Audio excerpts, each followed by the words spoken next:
Bhavani easy சிம்பிளில் இன்றைக்கி உருளைக்கிழங்கை வச்சு கிறிஸ்பியாக மொறு மொறுன்னு தோசை தான் செய்ய போகிறோம். இட்லி தோசை மாவு இல்லைன்னா கவலையே படாதீங்க. இந்த தோசையை சட்டுன்னு செஞ்சுட்டாங்க. ரவா தோசையே தோற்று போகும். அந்தளவுக்கு நல்லா மொறு மொறுன்னு பசங்க விரும்பி சாப்பிடுவாங்க. ஹெல்த்தியான தோசையும் கூட. இப்போ எப்படி செய்கிறதுன்னு பார்க்கலாம்.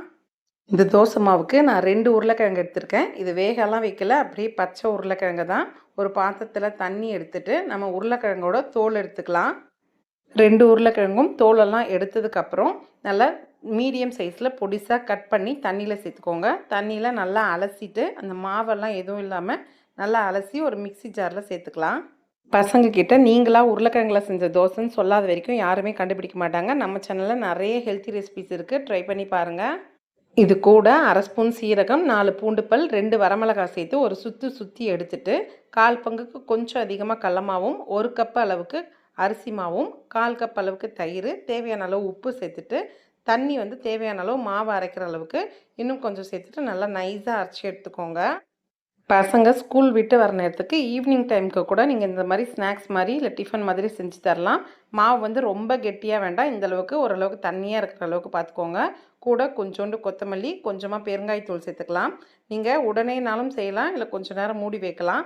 அப்படி நீங்கள் உடனே செய்கிற மாதிரி இருந்தால் கொஞ்சோண்டு ஆப்ப சோடா வேணும்னா சேர்த்துக்கலாம். வேண்டான்னா அந்த தயிரோட புளிப்பே போதும்னு விட்டுடலாம். இப்போ நம்ம மாவு ரெடி ஆயிடுச்சு. தோசை பார்த்துக்கலாம். இதில் நீங்கள் கனமாக போட்டாலும் வரும், இல்லை மெலிசாக ஊற்றினாலும் வரும். எப்படி வேணாலும் நம்ம விருப்பத்துக்கு தகுந்த மாதிரி ஊற்றி எடுத்துக்கலாம். தோசை ஊற்றிட்டு சுற்றி எண்ணெய் ஊற்றிட்டு நீங்கள் மூடி போட்டு வேக வச்சிங்கன்னா நம்மளுக்கு சாஃப்டாக கிடைக்கும். அந்த உருளைக்கிழங்கெல்லாம் கொஞ்சம் வெந்து வரும். அதுக்கப்புறம் மூடி எடுத்துகிட்டு கொஞ்சம் நல்லா ரோஸ்ட் ஆகிற அளவுக்கு விடுங்க. உங்களுக்கு நல்லா கிறிஸ்பியான தோசை நல்லா கிடைக்கும். பாருங்கள், நல்லா நம்மளுக்கு அந்த சாஃப்ட்னஸ் நம்மளுக்கு வேகிறப்பே தெரியும். நல்லா பப்புள்ஸ் எழும்பி நல்லா சூப்பராக இருக்குது. அந்த காஞ்ச மிளகா நம்ம அரைச்சி போட்டது நல்லா காரசாரமாக சீரக வாசனை, பூண்டு வாசனையோட நல்லா ஃப்ளேவர்ஃபுல்லாக ஒரு சூப்பரான தோசை அருமையாக ரெடி. கொஞ்சம் நல்லா ப்ரௌன் ஆனதுக்கப்புறம் நான் அப்படியே தடவி விட்டுட்டு தோசையை எடுத்துக்கிறேன்.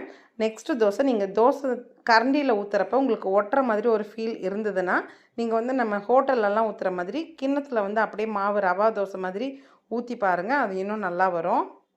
கிறிஸ்பியான மொறு தோசை நீங்களும் செஞ்சு பார்த்துட்டு எப்படி வந்துச்சுன்னு கமெண்ட்ஸ் பண்ணுங்கள். நம்ம சேனலில் நிறைய யூஸ்ஃபுல்லான வீடியோ, குக்கிங் வீடியோ, டெய்லரிங் வீடியோன்னு எல்லாமே இருக்குது. மறக்காமல் நம்ம சேனலுக்கு சப்ஸ்கிரைப் பண்ணி வச்சுட்டு சேனலில் இருக்கிற எல்லா வீடியோவும் பாருங்கள். நான் அடுத்து உங்களுக்கு ஒரு யூஸ்ஃபுல்லான வீடியோவோட மீட் பண்ணுறேன். தேங்க்யூ ஃபார் வாட்சிங்.